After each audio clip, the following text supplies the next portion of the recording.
Hello. Welcome. So welcome to the 5-day live challenge all around small talk. I'm going to give people a couple of minutes to come in. In the meanwhile, we shall be serenaded by Ella Fitzgerald, of course. Hi, welcome. Hi, Lucy. This is literally how joyful I feel about small talk and its role in conversations. Oh, it's just so good. I can't wait to share it with you. Hello. Hi, Carolyn. Welcome.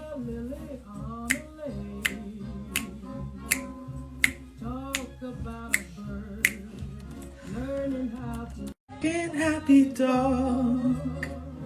Talking and do. Talk about things you like to do. Happy talk. That's what we're going to be looking at today.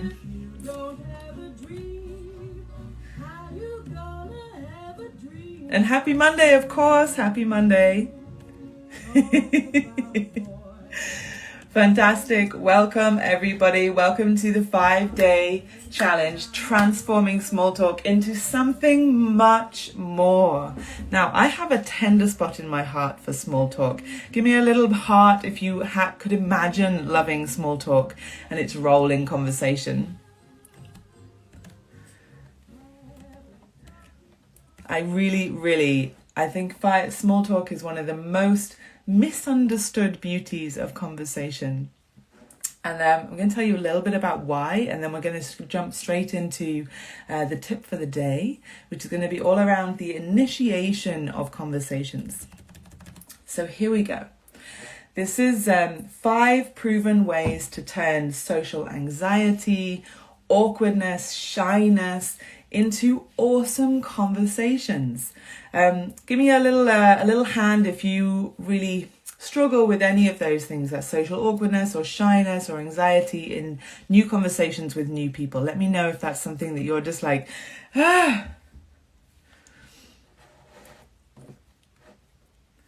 because this is going to be exactly for you. It is for the reluctant and aspiring social pros who just want to go into new conversations with new people not feeling icky about it, right? Just feeling like, I got this is fine. I'm going to make some new friends today. That's what we're going to be really working towards.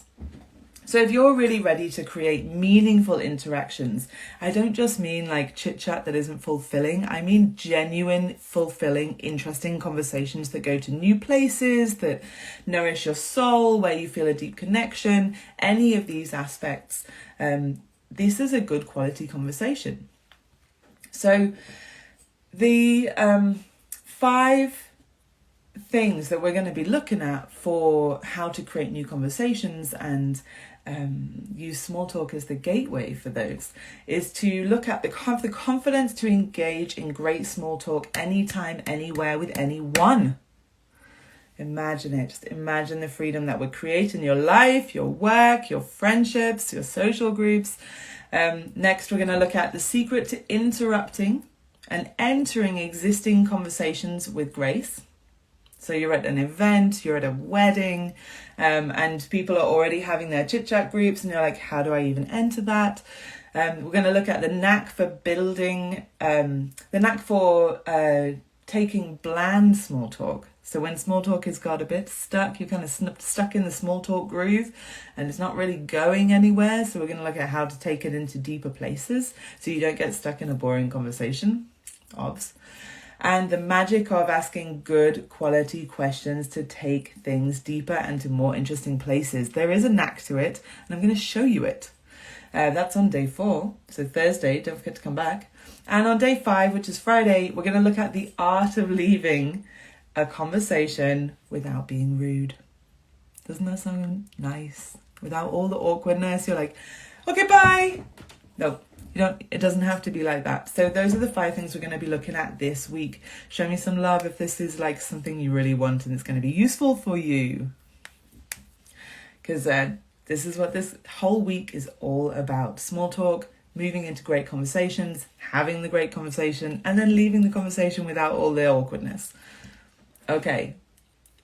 So we're going to look at how to identify some of the, and avoid even some of the small talk booby traps so that you can become the social pro that you already are when you're relaxed anyway. And it's 5 pieces, and they're not necessarily linear, but they are all there. And in fact, even just the other day, I had I popped into London because I now live in Norfolk, and I popped into London and I was in a new co-working space, and I met 3 or 4 new people I've never met before in this new space. And I observed that actually these conversations went through my 5 steps, and it wasn't necessarily like this and this and this and this. It's why we call it a recipe rather than steps, because you can kind of add things in different orders depending on how the dynamic is going. But all 5 were present. And that was as much satisfying as anything, as it was fulfilling because of the conversation flow, just having all these pieces that we went into new places. We had a good connection. We didn't stay in the boring bit of small talk very long. We found places of resonance quite quickly. And then we moved into some great questions between us where we both found new ground. And this is with each of the people, actually. And then we signposted our way to the end of the conversation, and it just ended quite naturally. So that's how you can use this 5-part recipe. So I'm going to tell you something about small talk, because honestly, my love for it just goes so deep. I just have a soft, gooey part in my heart. And by the end of these 5 days, I hope that you feel that soft, gooey love for small talk as well. So yes, each day, 12 o'clock, join me here. So today, we're looking at the confidence to engage in great small talk anytime, anywhere, with anyone. Okay, so first let's bust some myths, okay? So the notion that you need to know what to say before you initiate a new conversation with a new person is an absolute myth. You do not have to walk up to somebody being like, I've got this sorted, I know exactly how I'm going to open this conversation. Honestly, the only word you need is hi. And that is just an opener to just get attention. So what you're saying is, let's open a space here that we're going to share, right? So the fact is that conversations are an evolving journey of discovery. If you are entering a conversation with a kind of formula of how you think you want it to go, then you are already setting yourself up for a trap, because this is the trap number 1. Trap number 1 is, I have an expectation of how this conversation will go. And if you find this stuff difficult, you're going, and this is going to go badly probably. We're probably going to hit some awkwardness and I'm not going to like it and I'm going to want to leave. Right? So this is if you find conversations with new people difficult. Or you go in, I have an expectation of how this conversation is going to go, and it doesn't go that way. Then what happens is that it can discombobulate you in the moment.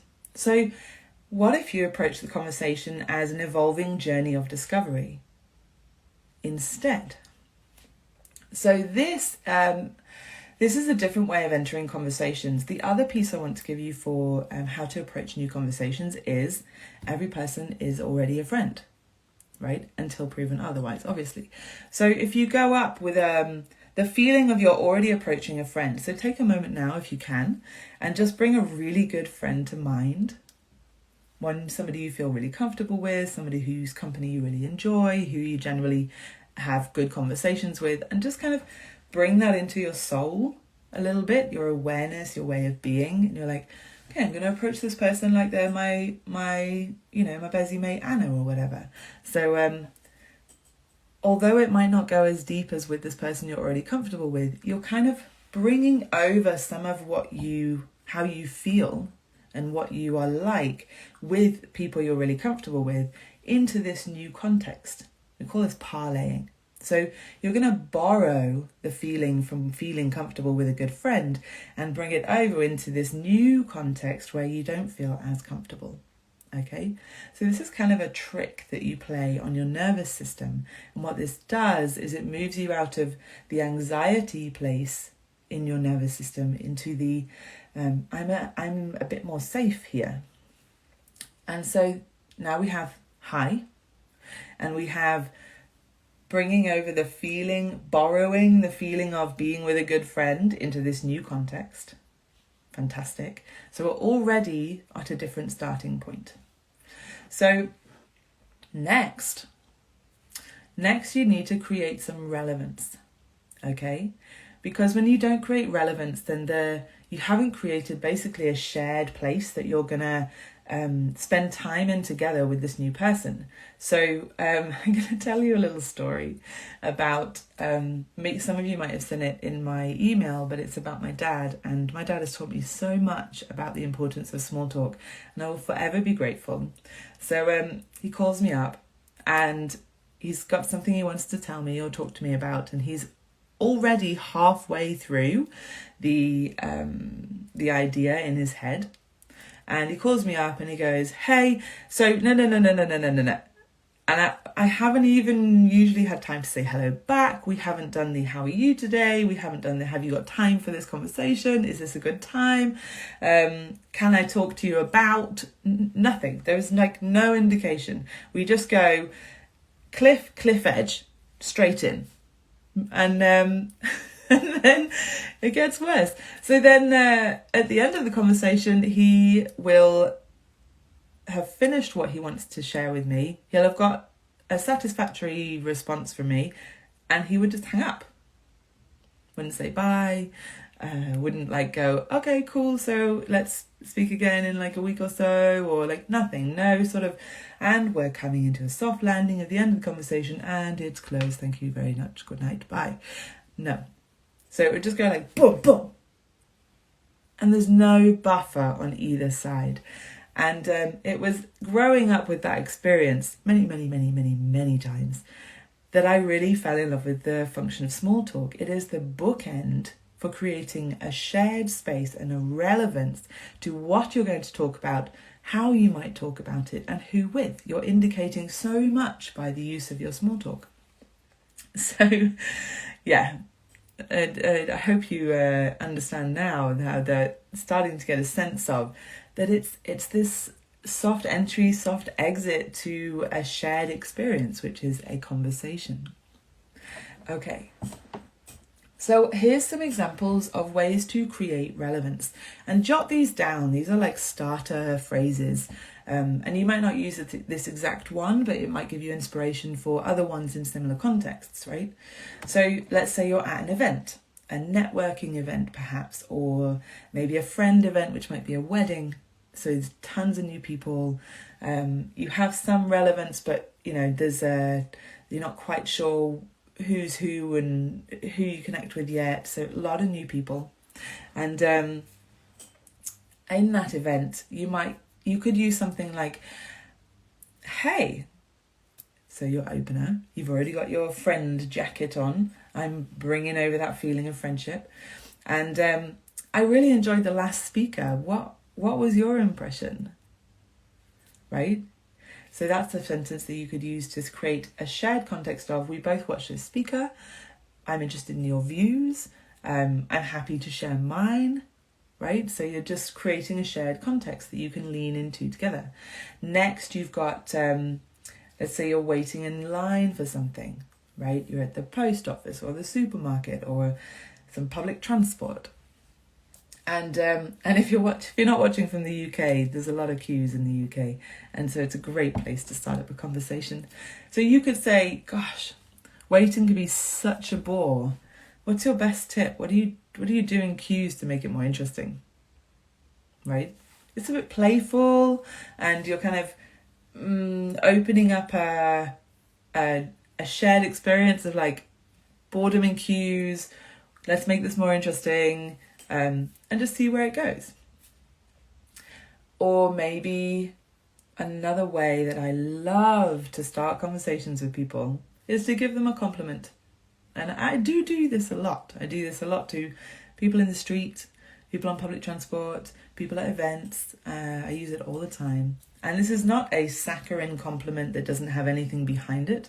I'm approaching somebody with something I genuinely want to give them, that I feel it might be about something they're wearing that's particularly beautiful, or it might be something that they said. Maybe they asked a great question at the event, and they go up and say, wow, I really loved your question. Can you tell me a little bit more about no, fill in the blank. So, or I love your jacket. Where did you find it? These are just ways to start up a conversation. And caveat, if you've just joined, you always start with hi, eye contact, have we got something, is there a willingness to go here? That's a little moment where you're checking that they are willing to maybe enter a conversation with you.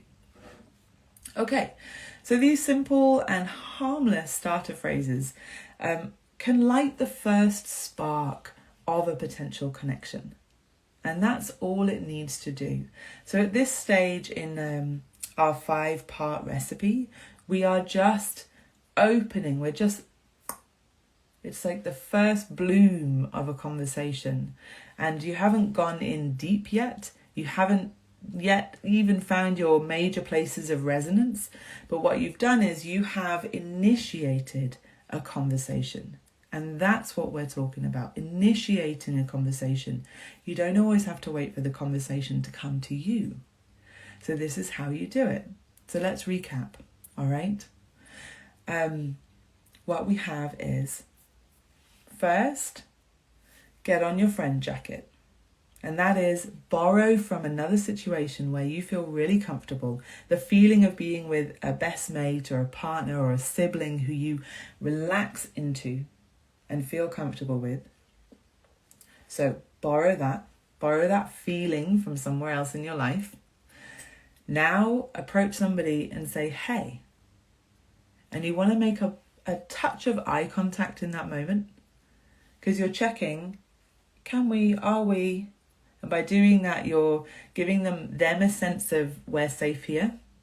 Would you like to? And the opportunity for them to go, yeah, I'm not interested, which is totally fine. Let go, move on. And then a starter phrase or a starter question or a starter comment that creates a feeling of shared relevance. So you place yourselves in the same situation. And this is so important because this moment here is a safety check moment. You're not even in the conversation yet. This is a safety check moment. And what I mean by that is you're indicating that you are a safe person. You're also checking that they are a safe person, right? And that you can together create something that you're going to share for a few minutes, or even not even a minute sometimes, you know. But you're looking for that feeling of, are we up for the next bit? Which is, now we're entering small talk. Now we're going to do some banter back and forth to find places of resonance. And that's what we're going to be exploring tomorrow, which is the secret of using small talk to go a little bit further. Just a little bit further to find the true places of resonance. Then you get the questions going back and forth and you're diving into new places. And then we have the magic of getting out of a conversation you don't want to be in anymore. So that's coming for the rest of the week. Now, starting to wrap up, we've got a few minutes left. So share with me, what have you tried before? I mean, what of this kind of resonates for you that you feel you could use in a conversation in the future? Has anybody got anything they want to share about that? Or you can also drop in a question. If you drop in some questions into the comments, I will answer them over my stories later. So these are anything about initiating a conversation in particular.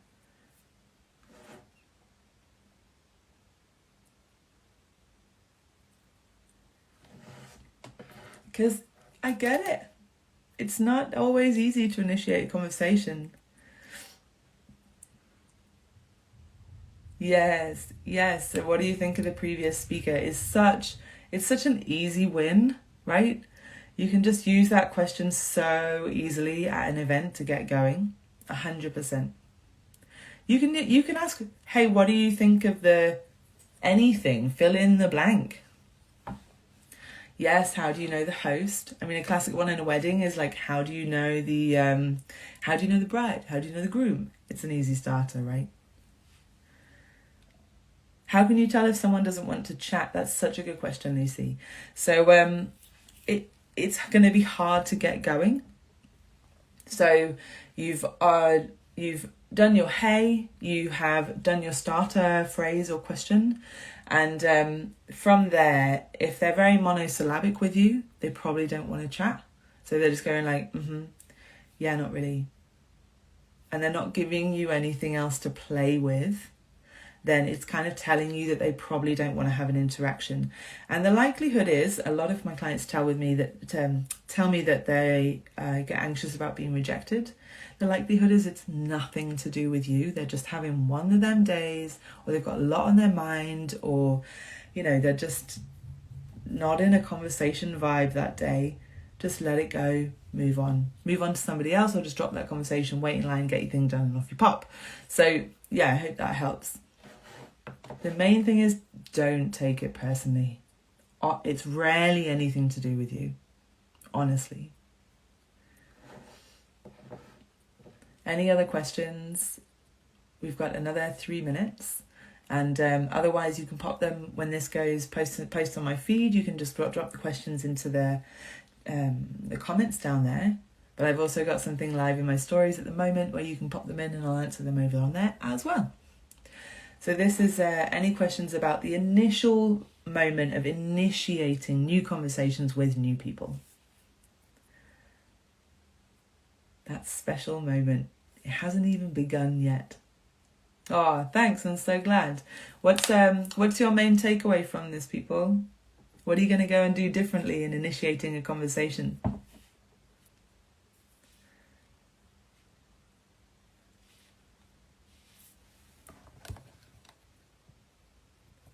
Share with me. What's your main takeaway? What are you going to do differently?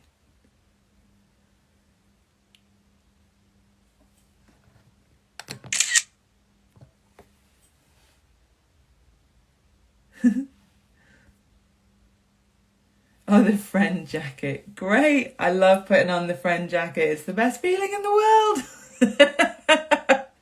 world. Sometimes try to point out an interesting accessory. Yes, accessories are a really safe bet. Never do it on how somebody looks as a person. It's really you're looking for an item of clothing or a piece of jewelry. Yes, great. Loving not taking it personally. Fantastic. Yeah. I love the idea of creating a connection, then ask a question.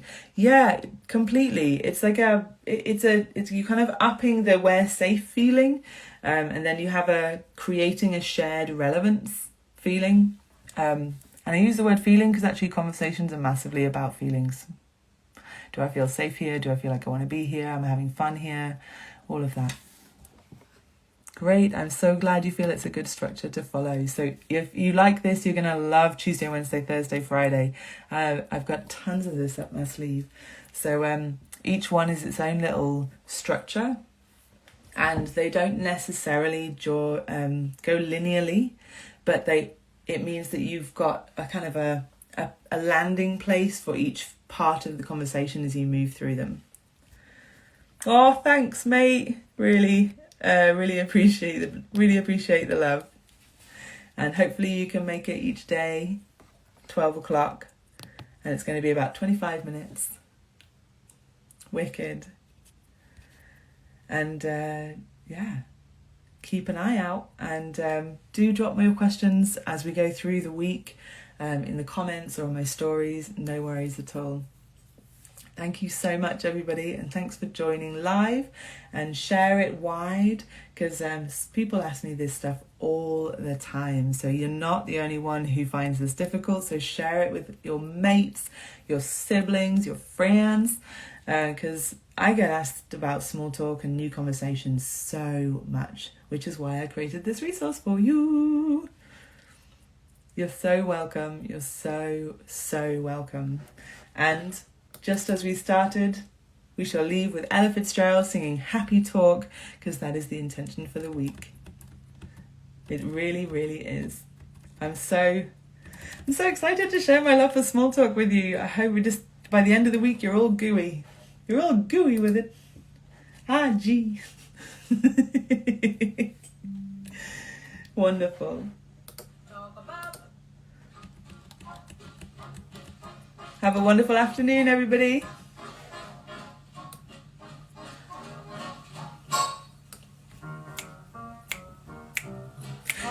Be talking, happy talk. Talk about things you like to do. Got to have a dream. If you don't have a dream, how you gonna dream a dream come true? Talk about the moon floating in the sky, looking like a lily on the lake. Talk about the bird looking out to fly, making all the music he can make. Happy talking, happy talk. How can things you like to do? If you don't have a dream, if you don't have a dream, you gonna have a dream come true. Bye everybody, see you tomorrow.